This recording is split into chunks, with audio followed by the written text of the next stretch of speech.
My name is Laudelina Martinez. I'm the director and owner of the Martinez Gallery in Troy, New York. And today we are in Troy, New York, both Mark McCarty and I. I'm really delighted that we're going to have a conversation with this artist, a fine art photographer who is quite well known in our region. So welcome, Mark. It's good to see you. It's always good to see you, Laudy. Thank So you. let's start at the beginning. I just wanted to get out of the way some biographical information, where you were born, something about your schooling, something about siblings, if there are any, your childhood. Uh, it was an ideal childhood. I wasn't born in Troy, but I was raised in Troy. I have deep roots here. Frankly, I love Troy. I like being just sort of one or two steps away from knowing everybody in town. Uh, in terms of background and all of that, I think the important thing for me to bring up here is that my introduction to photography and making photographs was through my grandfather, my mother's dad, who was this very German kind of character. I mean, stern, the opposite of happy-go-lucky, just and as a child, he always intimidated me. But as soon as I expressed an interest in photography, which was his main hobby, the relationship changed and he smiled and he mentored Prince and was just incredibly supportive and yeah, it just became a great relationship.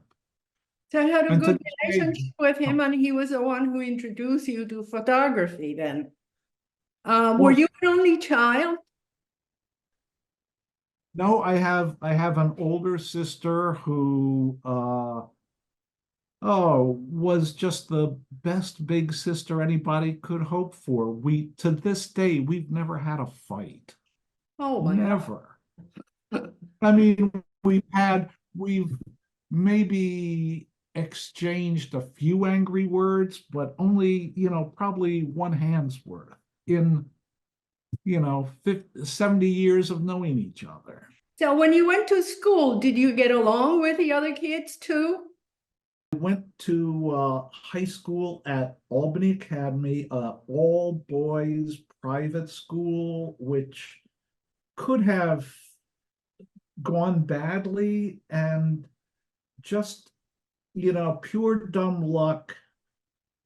Everybody in my class got along with each other, supported each other. To this day, 50 years later, some of my best friends are my schoolmates from there. From there, I went on to Tufts because I was sort of a gentleman B kind of student. I was never really interested in getting A's. B's were good enough for me, but I tested well, so I got into a good school and again was very lucky in the associations I made. I wound up hanging out with sort of the cool artsy types. Great. My best friends were painters and writers and performers and sculptors. I got, my life has been just Terrific. a string of lucky accidents. And was there in that period of time, did you belong to a photography group or a club? Were there other people interested in photography besides your grandfather? I was the only photographer in the group, and Tufts was really rather limited in terms of its offerings for photography. So once I went through photo 1, 2, and 3, after that, I took Independent study. courses that that is the word I was searching for. Thank you, Independent Laudy. study. Yeah. Yep. So at what point did you decide that what you really wanted to do was to go into photography? Was that after you graduated from college, or did that recognition come to you during college? And what led you to it? I think it came to me in high school. I never Oh. thought it was achievable, though. I always thought, you know, you know, best circumstances would wind up as a bank teller. I definitely wouldn't have led as happy a life. It would have just been a job rather than a passion. Yeah. Yeah. So what So actually, what was it? I mean, obviously, you liked at the beginning the connection with your grandfather. That was very special. But then what was it about photography that sort of held you and became a passion?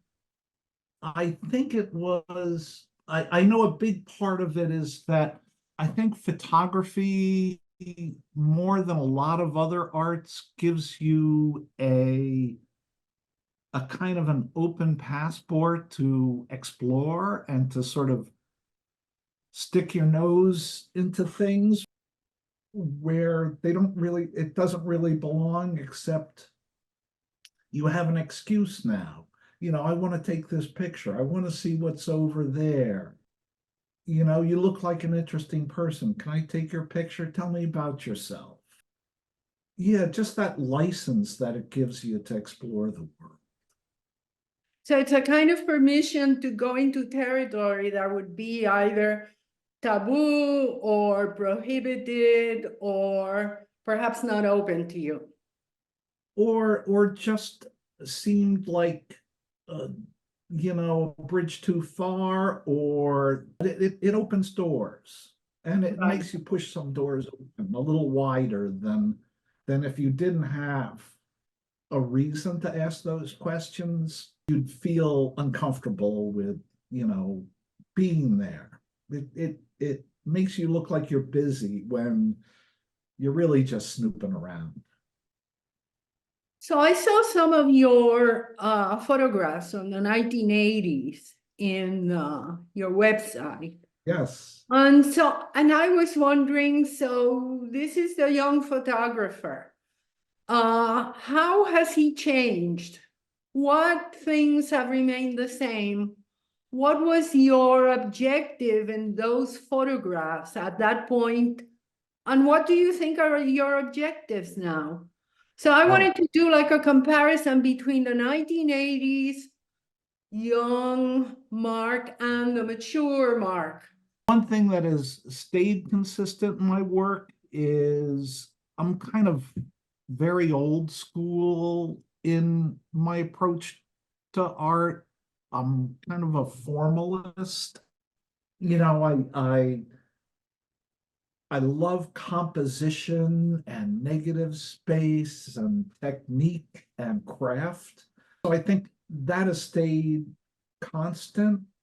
But I think as the work has evolved, it's gone from sort of a dispassionate look at the world to about my inner life, and my having kids changed it all for me. At that point, I went from going out in the world with a camera to staying home with a camera and concentrating on the things that were like right there in front of me and part of my life.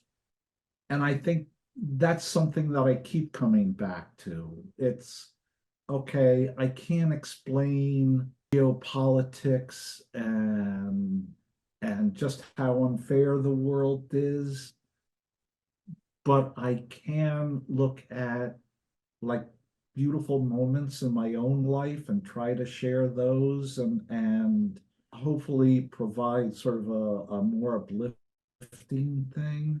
Makes me wonder, what principles do you think are crucial in photography? What are the principles that animate your photography? I think what I want to, the formalism and the composition are just kind of means to an end, the end being, I mean, it sounds, to be really hokey, it's trying to discover beauty. Mhm. I'm either old school enough or naive enough to think that beauty still really matters, and one of the goals of art is not to just sort of entertain, but to, you know, Uplift. lift things. Yeah, yeah. And I mean, beauty is uplifting. You should feel better about your spiritual self when presented with beauty. I think the spirit's important. Yeah, I remember a Mexican American artist who told me that when he went to Yale, he was told that beauty is dead. That's not really what you want to go after. And from his own culture, he was very much into binary concepts, of good and evil. And he continued pursuing good and evil, but through work that was gorgeous, absolutely gorgeous. And it was his way of saying to Yale and perhaps the Eastern establishment or whatever, I want to go after beauty. In a sense, you're kind of expressing that is still a fundamental value for you. For me, it definitely is. It seems to me uh, that novelty sometimes can take too high a value in creative work.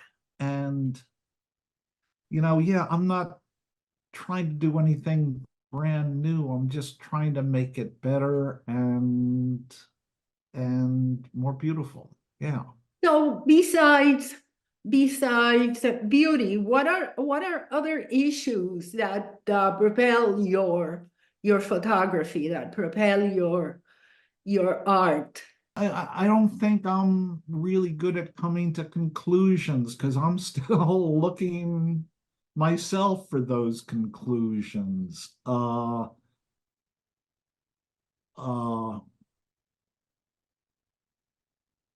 I have nothing to proselytize or soapbox about other than just the idea that that life is short and have to take moments to appreciate the world and life and the people that you meet and become involved with. So you do quite a bit of commercial photography, and Used to. or Yeah. used to. Yeah. So how do you combine those two? Practically every artist I meet is not just a full-time artist. They teach or they write or they make presentations or they work like in something that produces some kind of income. So how is that combined with your art? Are they separate? Do you think of yourself as Mark the commercial photographer, Mark the artist, or do you, in some kind of way, have those two aspects intersect in you? I think I tried to keep them in their own separate little boxes, but the commercial side made me really hone craft and process and putting one foot in front of the other and getting to work even if you weren't feeling inspired that day, because you don't feel inspired every day, but you still gotta, put in the hours. Right. And on the other side, my creative work, my personal work, gave me a certain cachet among art directors and designers and ad agencies, in that, here's this guy doing really creative work and getting some recognition for it. We have a creative project. Uh, let's see what Mark's ideas are. And I mean, that didn't happen often, but when it did, it was, it was great. And I got these great jobs where they just sort of said, okay, go ahead, make a picture of this.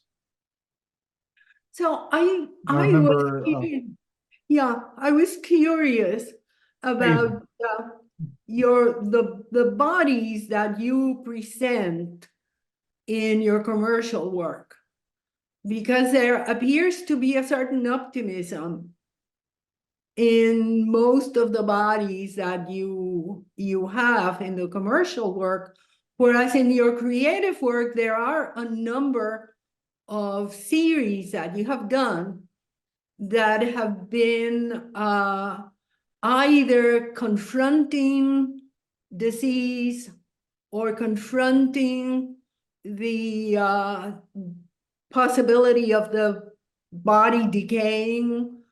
Well, not the possibility, but the eventuality of the body decaying. And and and there's such a difference, is the optimistic involvement in bodies more you, or is that the one that pays? And the more kind of hard-nosed or naked view of the body more you?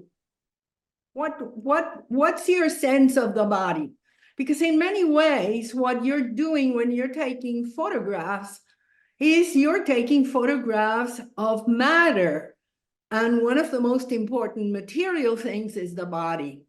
I think in both cases, actually, some of my commercial work, towards not the yeah towards the latter part of my career, I did a lot of work for pharmaceutical companies, especially in sort of the rare disease branch of that. And I would, parachute into Iowa and photograph a family that had a child that had real developmental disabilities. And it sort of changes your idea of what it's like to be human and what it's like to lovingly care for other humans that are challenging to take care of. And you see such kindness, and you see such people just undone by their bodies and by their minds. It makes you think.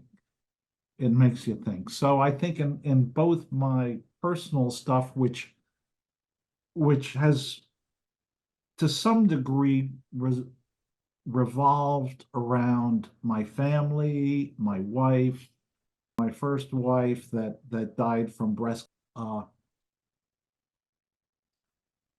mean, we're so fragile. We are, physically, we are just so fragile, but at the same time, it just seems to me like every hair on your head, every wrinkle in your palm, there's some sort of hidden message there that I'm just, I don't know the language how to read, but I want to read like the hand of God in those wrinkles.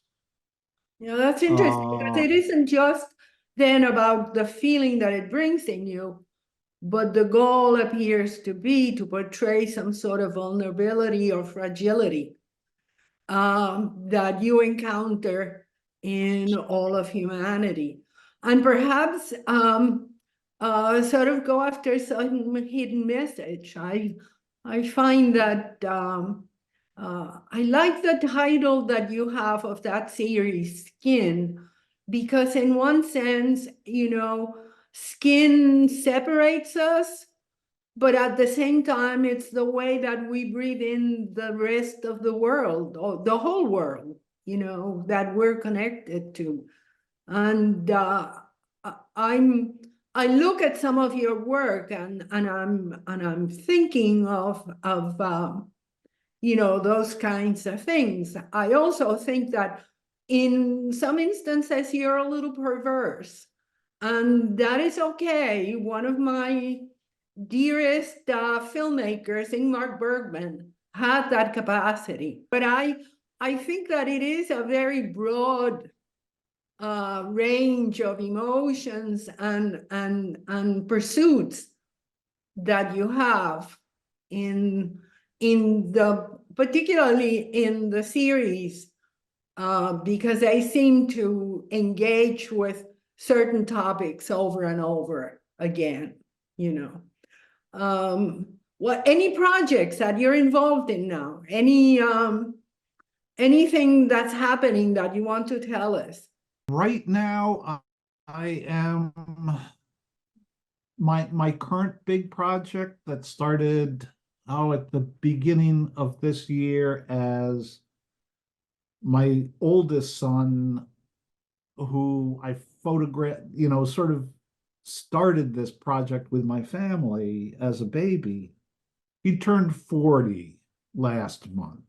And so I made a book for him of my, art photos of him as a baby, saying, these are things that, you don't remember at all, but I never wanted to forget. So I made a book for him of that, and now I'm working on books for my other two kids. So it's part of legacy. I mean, just like my grandfather teaching me photography. So he lives on in me in that legacy. And so I'm making these books so that my kids can show their kids, who can show their kids, hey, The chain you want to goes see on. you want to see your great grandfather in diapers. Your great grandfather was running around in diapers at one point. So what would you tell a young artist, a young photographer? What would be some of the lessons? What would be the advice as a kind of way of rounding out this interview? What would you tell someone who wants to go into photography and may have some talent for that? To me, there are two things going on in photography right now. And it's become so democratized with the ever-present, the ever-present camera phone. And that democratization of it has